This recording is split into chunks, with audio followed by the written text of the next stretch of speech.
Masya Allah. Bahkan Rasulullah sabda, "Udzina li an uhadditsakum an dikin qad maraqat rijlahul ard." Aku diizinkan untuk menceritakan tentang seekor ayam jago yang kakinya menembus bumi. Wa ra'suhu munfanin tahtal arash. Dan kepalanya merunduk di bawah aras. Ya, ini gede banget ini malaikat. Kakinya menembus bumi, kepalanya merunduk di bawah aras. Jarak antara bumi dengan aras saja 50.000 tahun. Iya. Syekh Muhammad bin Shalih Al-Utsaimin menyebutkan bahwa tampaknya ini salah satu malaikat pemikul aras yang sangat besar sekali. Lihat di situ Nabi mengabarkan ya bahwa kata Rasulullah, aku diizinkan oleh Allah menceritakan seekor ayam jago yang kakinya menembus bumi, kepalanya merunduk di bawah aras. Lalu ia berkata, Subhanaka ma'a'zamaka ya Rabb. Maha suci engkau ya Allah, betapa besarnya dirimu ya Allah. Iya. Kemudian ibu-ibu sekalian, bahwa di antara sifat malaikat malaikat bisa berbicara, ya, dan dengan suara yang terdengar. Seperti Allah kisahkan ya tentang Maryam yang dipanggil oleh malaikat, fanadatul malaikatu, ya, innallaha yubashshiruki biyahya, fanadatul malaikat yang mengajak bicara Nabi Zakaria, demikian pula Maryam. Ya, maka malaikat pun memanggilnya. Ya Maryam kunuti li rabbiki wasjudi warka'i ma'ar raqi'in. Ya, ya Maryam innallah yubashshiruki bi kalimat ismuhul masihu Isa bin Maryam. Itu ya Allah menghikayakan tentang ucapan malaikat kepada Maryam. Malaikat bisa bicara dengan suara yang terdengar. Di antara sifat malaikat bahwa malaikat itu besar badannya. Ya, sangat besar sekali. Malaikat yang paling besar ya malaikat pemikul arash. Rasulullah SAW mengatakan, "Udzina li an uhadditsakum an ya hamalatil arash. Ma baina syahmati udhunaihi ila atiqihi masirat 700 am." Aku diizinkan untuk menceritakan bagaimana besarnya malaikat pemikul arash. Iya. Itu jarak antara daging telinganya nih sampai ke pundaknya 700 tahun perjalanan. Subhanallah. Luar biasa, besar sekali ya malaikat pemikul arash itu. Ini malaikat besar-besar, kuat-kuat. Iya.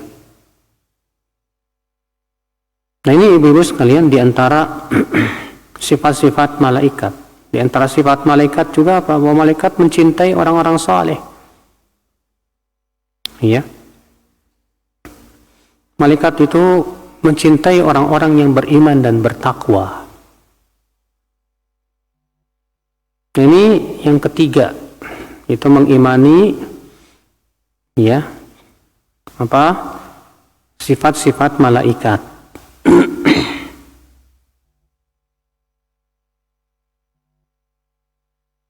Kemudian yang keempat, al-iman bima alimna min a'malihim allati yaqumuna biha bi amrillah.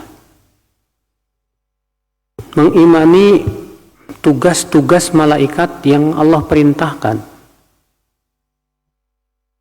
Apa?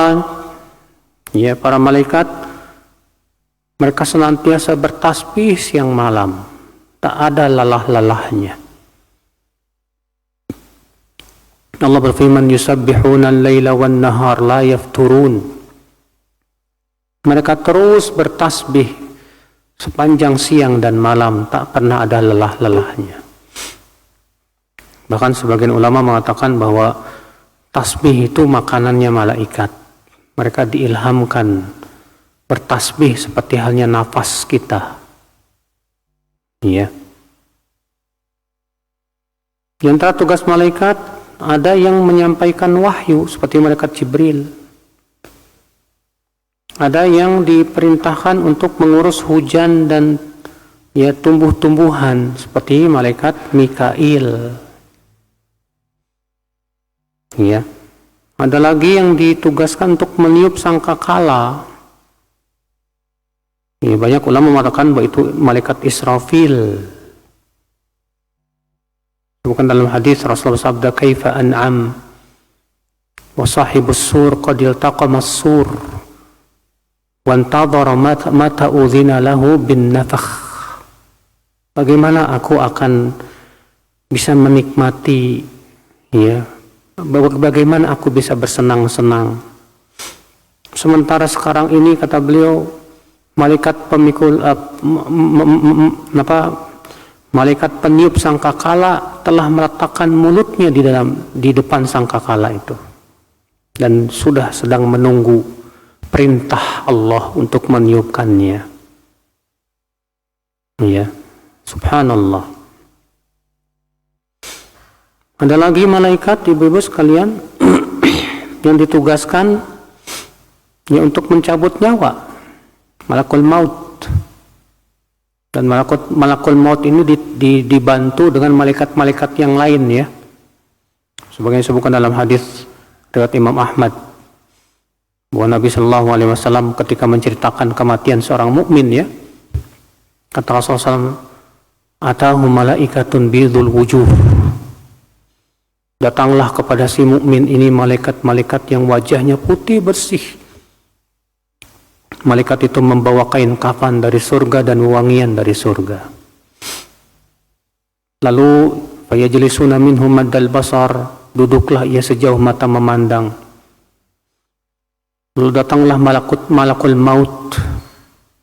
Duduklah malaikat maut itu di sisi kepalanya si mukmin.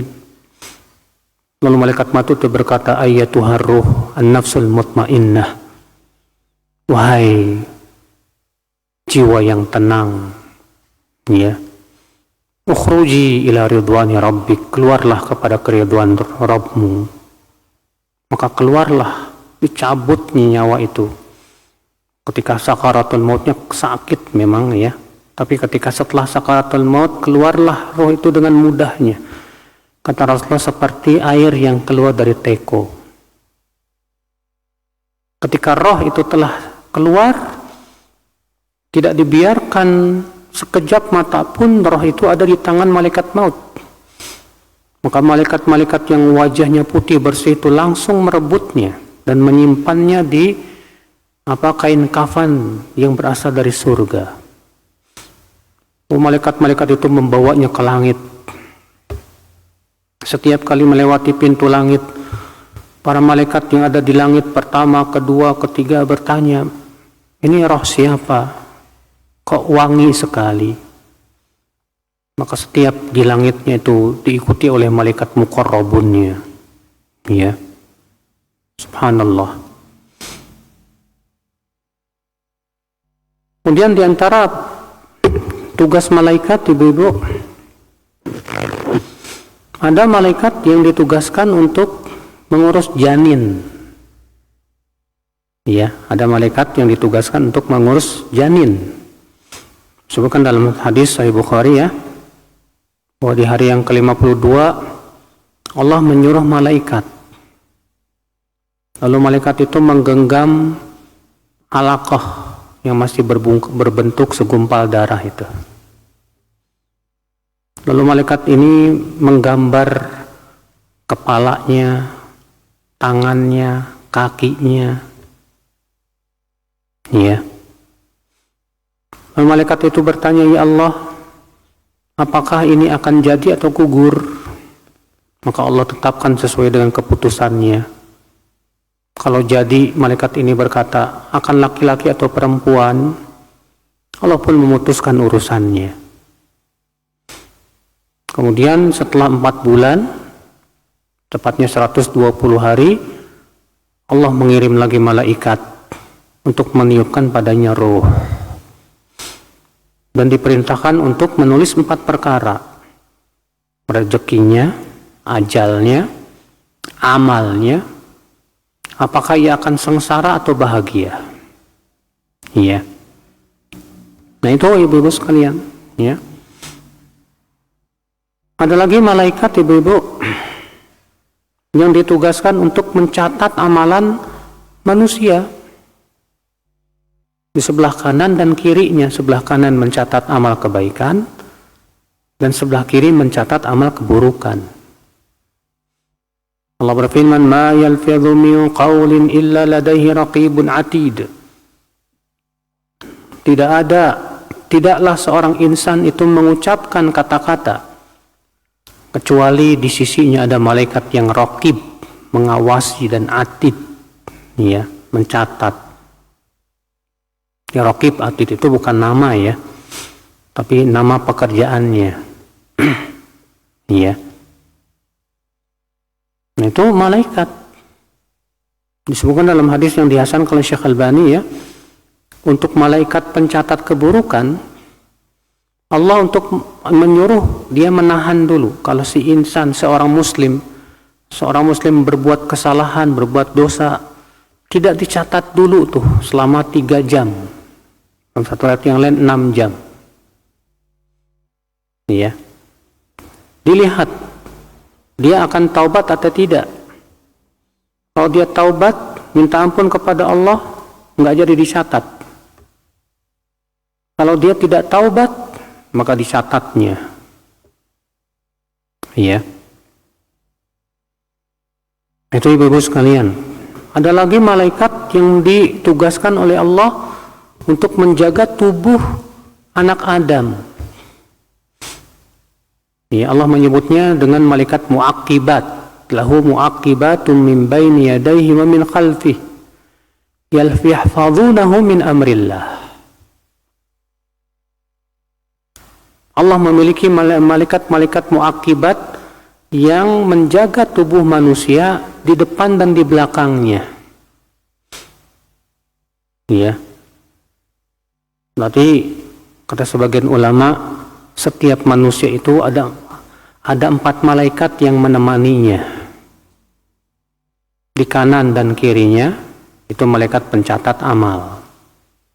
Di depan dan di belakangnya malaikat yang menjaga ia dari berbagai macam mara bahaya dengan perintah Allah Subhanahu wa taala tentunya. Iya. Ada lagi malaikat yang ditugaskan oleh Allah ibu-ibu untuk memohonkan ampunan bagi orang-orang yang beriman. Ya, untuk memohonkan ampunan bagi orang-orang yang beriman. Di antaranya malaikat pemikul arash. Ternyata malaikat pemikul arash itu tugasnya bukan hanya memikul arash, tapi juga memohonkan ampunan ya. Allah sebutkan itu dalam surat Al-Mu'min atau surat Ghafir ayat 7. Allah berfirman, "Alladzina yahmiluna al-'arsha wa man hawlahu yusabbihuna bihamdi rabbihim wa yu'minuna bihi wa yastaghfiruna lilladzina amanu. Rabbana wasi'ta kulla syai'in rahmatan wa 'ilma. Faghfir lilladzina tabu wattaba'u sabilaka waqihim 'adzabal jahim. Waqihimus sayyi'at." Malaikat-malaikat pemikul arash dan malaikat yang ada di sekeliling arash. Jadi ada malaikat pemikul arash, ada malaikat yang ada di sekeliling arash. Senantiasa bertasbih memuji Rabbnya dan beriman kepadanya serta memohonkan ampunan untuk orang-orang yang beriman. Tuh lihat, Masya Allah. Seraya berkata, "Wahai Rabb kami, ilmu dan rahmatmu meluasi segala sesuatu. Maka ampunilah orang-orang yang mengikuti jalanmu. Ya. Faghfir lilladzina tabu Ampunilah dosa-dosa orang-orang yang bertaubat itu ya Allah. Wattaba'u sabilaka, dan mengikuti jalanmu. Waqihim adzabal jahim, dan peliharalah mereka dari neraka jahanam. Waqihimus sayyi'at, pelihara mereka dari keburukan ya Allah.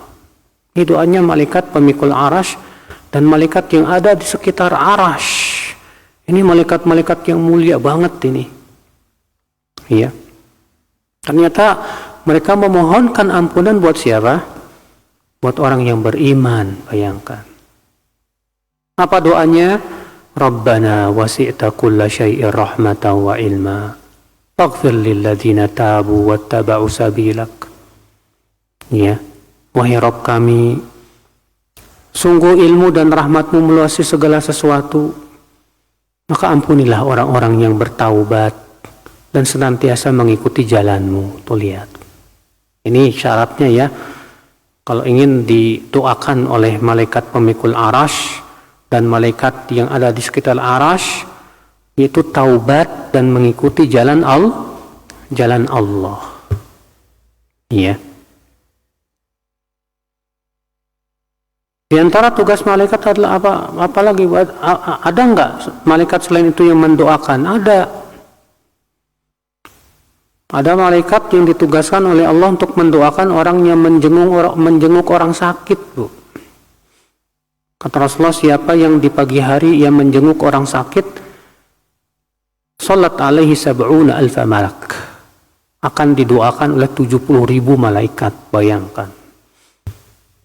Kalau ia menjenguknya di sore hari, dia akan didoakan 70.000 malaikat sampai pagi hari. Kalau ia menjenguknya di pagi hari, didoakan malaikat sampai sore hari. Atau Bu, ya kalau Ibu punya teman sakit, ya jenguk Bu, jenguk. Biar dapat doanya 70.000 malaikat, luar biasa kan? Iya. Ada lagi malaikat yang mendoakan orang yang berdiam di masjid, ya, untuk menunggu sholat.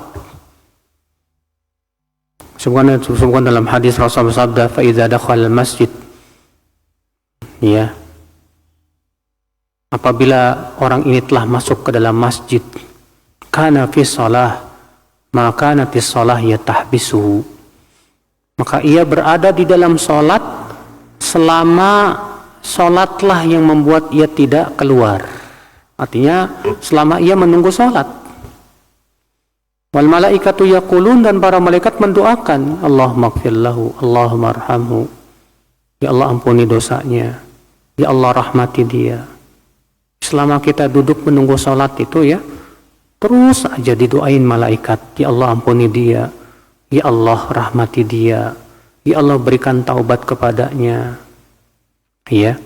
Malam yuhdis fi, selama belum berhadas. Malam yu'dhi fi, selama tidak mengganggu orang. Artinya kalau berhadas ya udah, nggak didoain lagi. Supaya didoakan gimana? Ya kita berwudu lagi, pergi berwudu, masuk masjid lagi, salat tahiyat masjid, nunggu salat lagi. Ya didoakan lagi oleh malaikat. Masya Allah.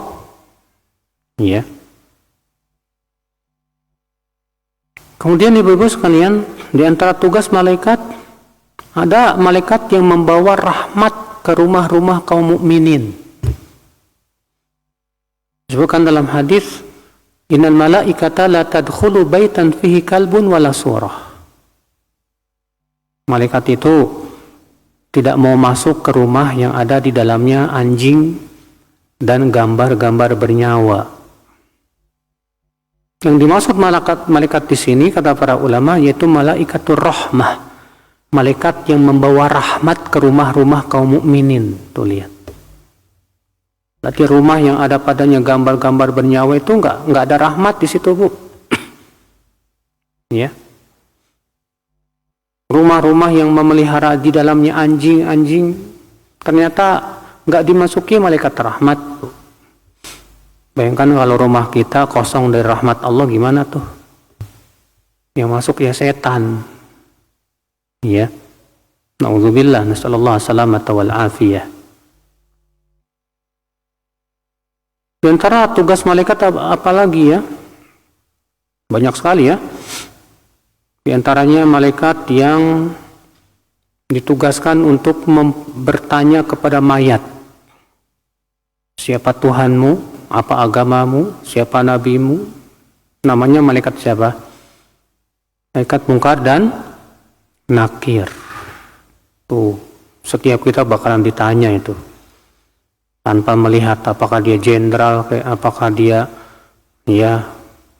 pejabat tinggi atau rakyat jelata, siapapun dia, ustadz, siapapun akan ditanya oleh malaikat Munkar dan Nakir, dikecualikan darinya orang-orang yang dikecualikan oleh Al-Quran dan hadis. Ya.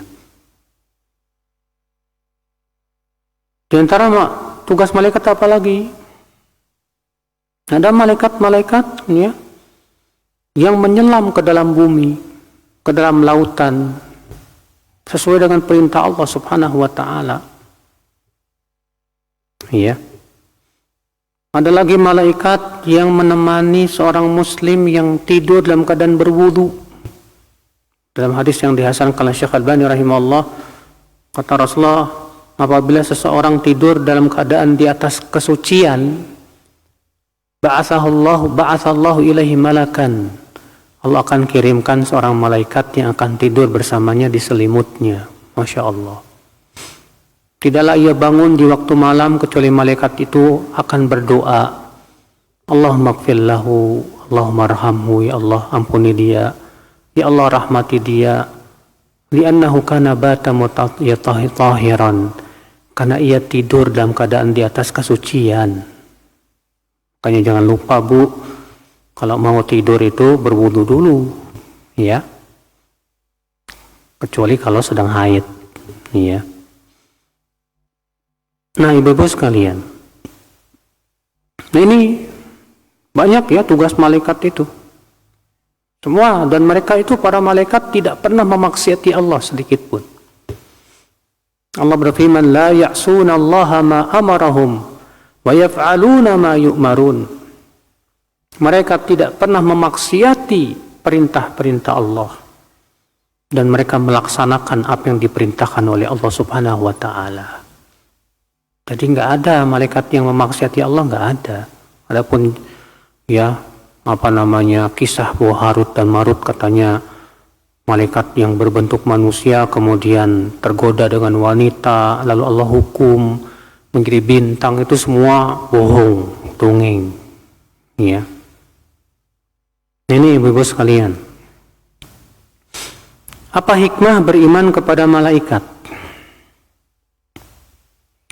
Kata Syekh Muhammad bin Shalih Al-Utsaimin, wal imanu bil malaikati yusmiru thamaratin jalilah. Beriman kepada malaikat itu membuahkan faidah-faidah yang mulia. Minha al-ula al-ilmu bi'azamatillah wa quwwatihi wa sultanihi. Fa inna 'azamatal makhluqi min 'azamatil khaliq. Itu semakin yakin akan kebesaran dan kekuatan Allah. Karena kekuatan makhluk dan kebesarannya, karena itu menunjukkan akan kekuatan dan kebesaran penciptanya, ya. Malaikat ini kuat sekali, Bu. Ya. Alhamdulillah ya, manusia tidak ada yang sekuat malaikat, Pak. Kalau manusia ada yang sekuat malaikat ya, bumi ini hancur. Karena yang namanya manusia kan kerjaannya berantem aja, ya. Adapun yang ada di dongeng-dongeng, ada Hulk, ada apa lagi, Superman, ada Batman, itu cuma kisah, ya, hanya khayalan saja. Kalau malaikat betul, malaikat kekuatannya dahsyat sekali, ya. Tapi Allah tidak memberikan kepada malaikat hawa nafsu, karena mereka hanya ditugaskan oleh Allah untuk beribadah kepada Allah Subhanahu wa Ta'ala saja.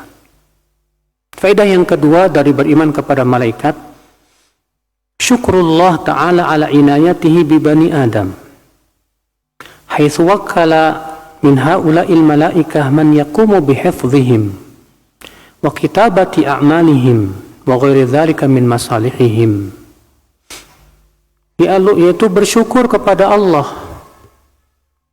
Bagaimana perhatian Allah kepada manusia, di mana Allah menciptakan di antara malaikat itu ada yang untuk kepentingan manusia, menjaga badan manusia, menulis amalan manusia, memohonkan ampunan untuk orang-orang yang beriman.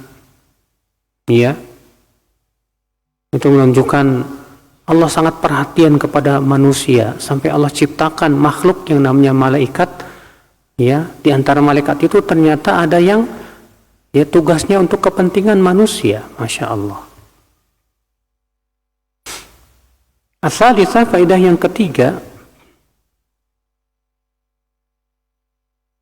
mahabbatun malaikah, itu mencintai malaikat karena mereka makhluk-makhluk yang mulia, makhluk yang senantiasa menaati Allah. Dan memang subhanallah ibu-ibu ya, makhluk-makhluk yang senantiasa menaati Allah itu mulia di hati-hati kita dan di telinga kita. Buktikan aja. Ibu kalau ada yang manggil kamu kayak iblis, marah nggak? Saya yakin ibu marah. Kamu kayak setan, atau dipanggil sama orang setan, wah marah kita, enak aja saya disebut setan. Kenapa? Kenapa kita nggak mau disebut setan? Karena kita tahu setan itu makhluk yang suka memaksiati Allah, yang durhaka kepada Allah. Tapi kalau ibu disebut gini, kamu kok kayak malaikat ya, senang nggak? Pasti semua kita senang. Ya, disebut kayak malaikat, oh Masya Allah, tersanjung banget. Kenapa kita merasa tersanjung disebut kayak malaikat? Karena mereka hamba-hamba Allah yang taat. Ya. Ini saja fitrah manusia loh. Semua orang fitrahnya nggak mau disebut kayak setan. Semua orang senang kalau disebut kayak malaikat. Itu pertanda bahwa memang Allah, ya, siapapun yang taat kepadanya Allah pasti jadikan namanya harum.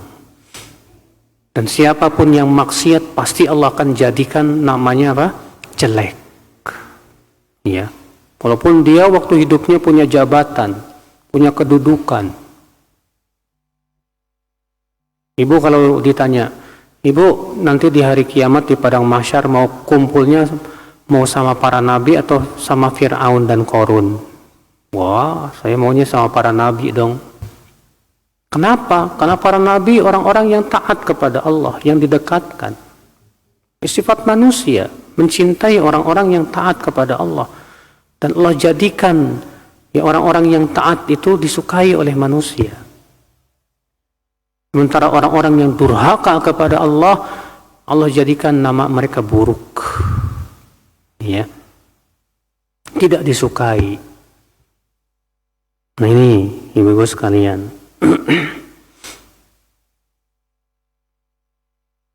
Jadi ini beriman kepada para malaikat. Baik, saya kira cukup sampai di sini ibu-ibu. Barangkali ada yang mau bertanya, dipersilahkan.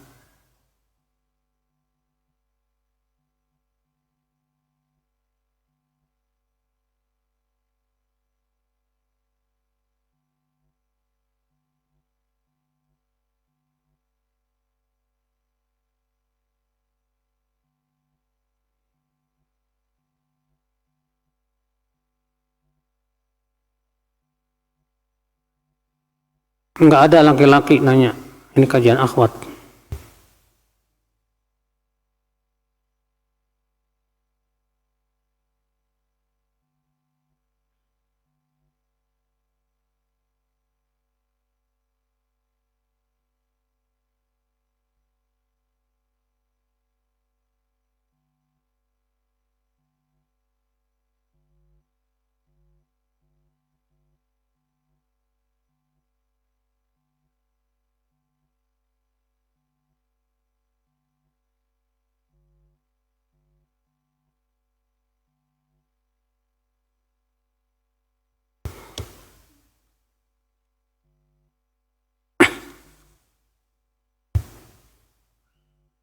Bolehkah seseorang yang mengajarkan Al-Quran dengan mematok harga? Misalnya setiap pertemuan untuk mengajar ke rumah 50 sampai 100 ribu setiap pertemuan. Pendapat jumhur ulama mengatakan boleh mengambil upah dari hasil mengajarkan Al-Quran. Dan itulah pendapat yang paling kuat insyaallah berdasarkan keumuman hadis. Rasulullah bersabda, "Inna ahaqqa ma akhadtum alaihi ajra kitabullah." Sesungguhnya yang paling berhak untuk kalian ambil upahnya adalah kitabullah. Hadis ini walaupun sebab urutnya tentang ruqyah, akan tetapi ilatnya bahwa yang pertama akan tetapi yang dilihat itu adalah keumuman lafadznya, bukan kekhususan sebabnya.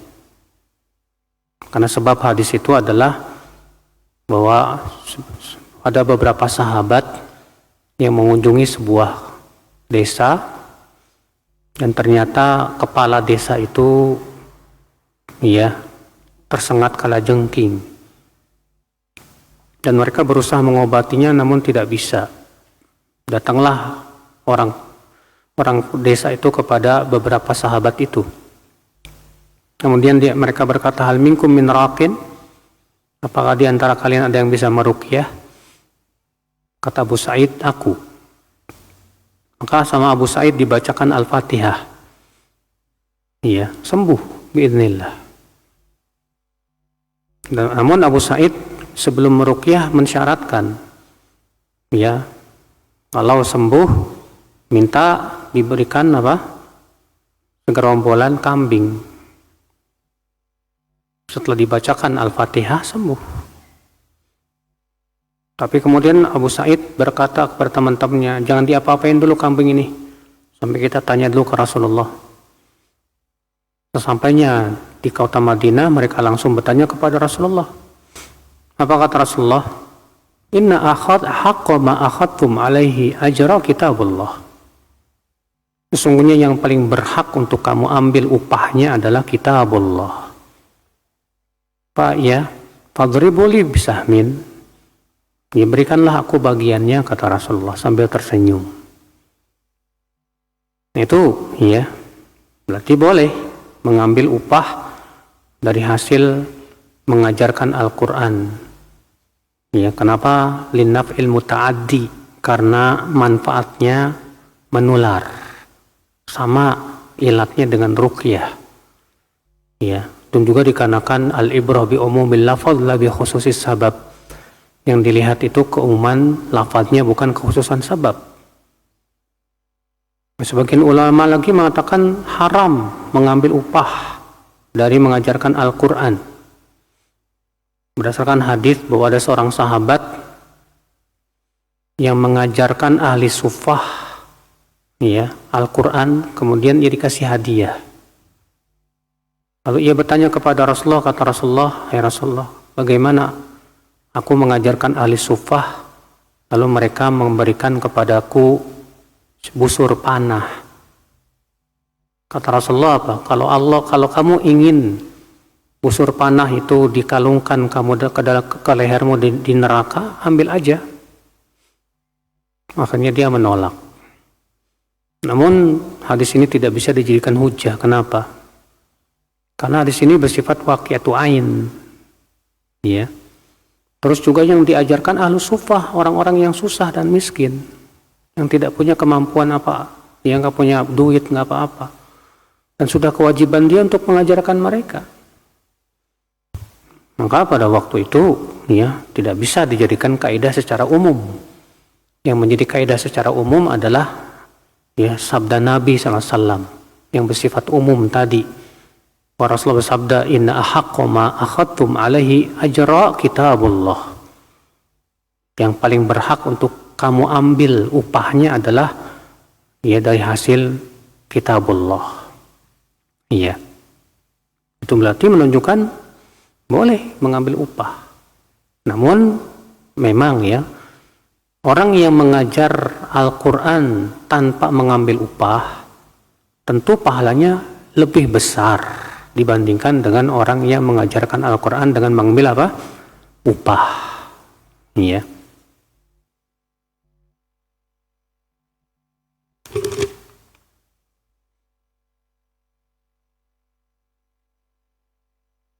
Apa maksudnya istri dan anak itu musuh?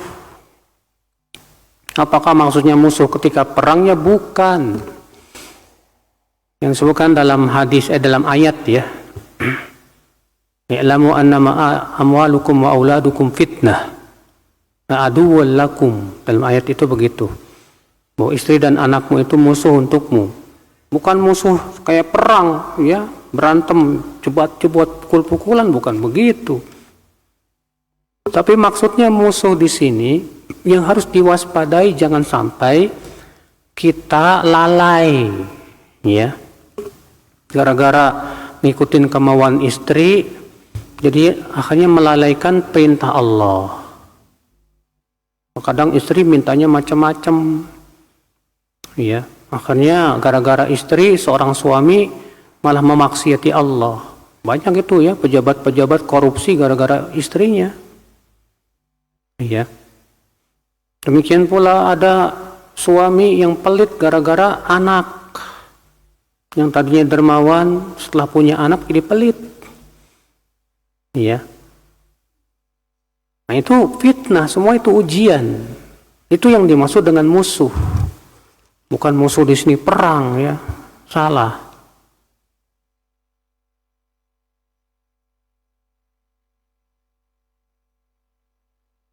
Saya ingin didaftarkan suami untuk belajar bahasa Arab di Takhasus Al-Barkah. Sebagaimana suami sudah lebih dulu dan masih belajar di sana dan alhamdulillah mendapat manfaat yang sangat besar, yang masih membuat kami ragu, kelas bercampur antara laki-laki dan perempuan dengan pengajar ustadz laki-laki semua. Bercampur maksudnya gimana nih Bu? Meskipun dipisah dengan hijab. Ya kalau dengan hijab bukan bercampur namanya. Bercampur itu laki-laki perempuan duduknya samping-sampingan, itu namanya bercampur. Ya. Adapun kalau dipisahkan dengan hijab, si ikhwan tidak melihat akhwat, akhwat tidak bisa melihat ikhwan, itu bukan bercampur namanya. Pahami makna campur baur itu gimana? Campur baur itu laki-laki perempuan campur baur, di satu kelas campur baur udah. Ya. Adapun kalau di hijab dipisahkan walaupun gurunya satu, ya itu bukan bercampur baur namanya, Bu. Iya.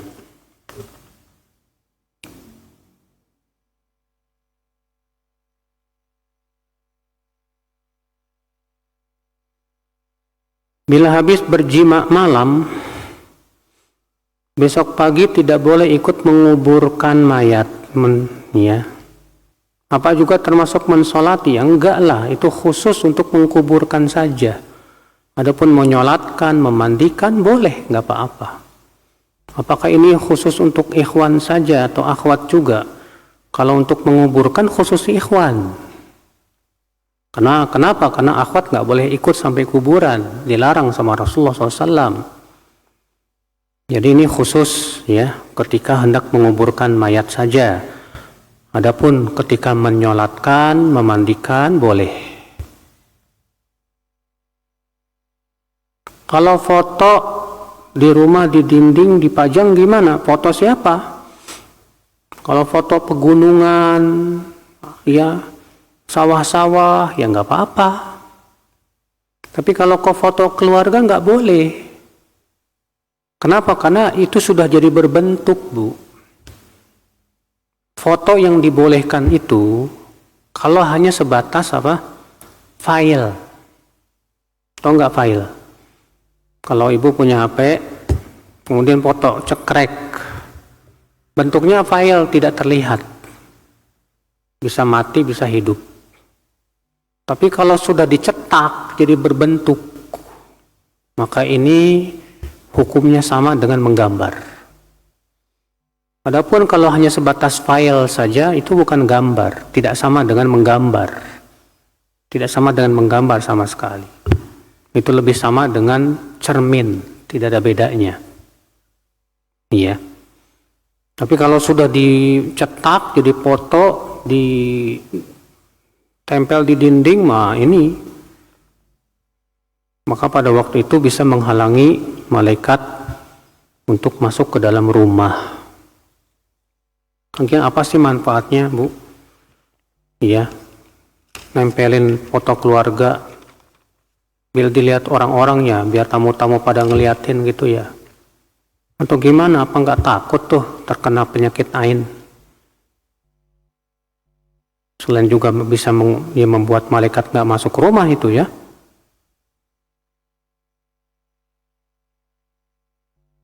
Bagaimana sikap seorang istri terhadap suami yang cuek, kurang perhatian kepada istrinya, sampai akhirnya istrinya mengemis pengen diperhatikan. Si istri berasa rumah tangga sendiri karena cari uang sendiri, ya, karena suami merasa kurang mulu. Ini bukan sebaik-baik orang, bahkan suami yang jelek kayak gini. Ya, sangat tidak baik kalau istri itu cuek sama istri. Ya. Kewajiban suami itu ya perhatianlah kepada istri. Tapi setiap waktu yang enggak juga, ada waktu-waktunya untuk berduaan dengan istri. Iya. Ada waktunya ibadah bersungguh-sungguh, ada waktunya untuk menuntut ilmu, ada waktunya untuk mencari nafkah, ya. Nah, ini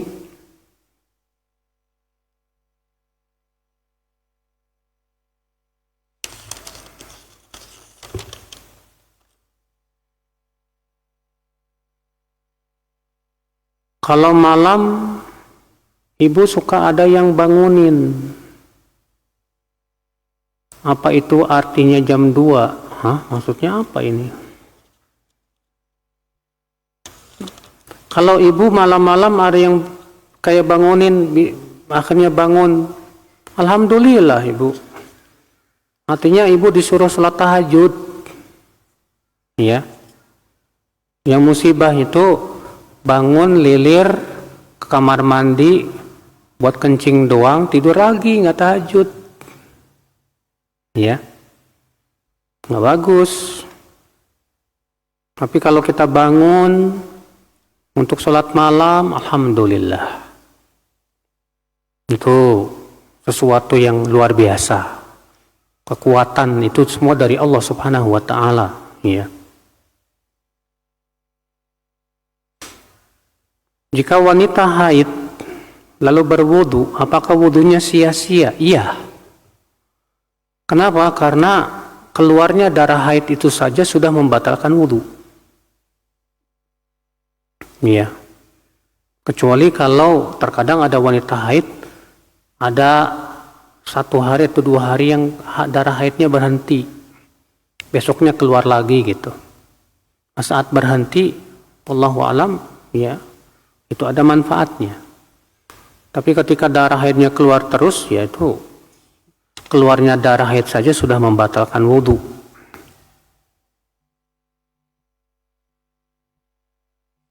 Apakah zikir-zikir menjelang tidur dilakukan sambil duduk dan menghadap ke kiblat atau sambil posisi tidur?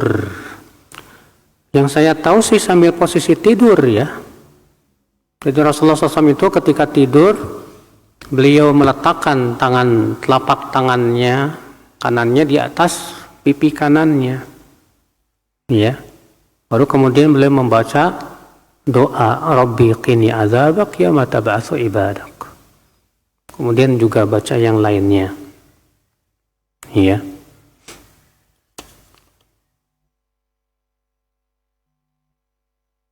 Apakah kalau kita mendoakan sahabat kita yang sudah meninggal bisa meringankan siksaan di kubur? Bisa sekali. Bahkan mayat itu sangat membutuhkan doanya orang yang hidup. Makanya jangan lupa untuk mendoakan teman-teman kita yang sudah meninggal, apalagi orang tua kita. Ya, saudara-saudara kita yang sudah mendahului kita, jangan lupa sertakan mereka dalam doa-doa kita. Jangan lupakan mereka. Mereka sangat butuh doa kita. Ya, baik. Saya kira cukup. Subhanakallah bihamdik. Asyhadu an la ilaha illa anta astaghfiruka wa atubu ilaik. Assalamualaikum warahmatullahi wabarakatuh.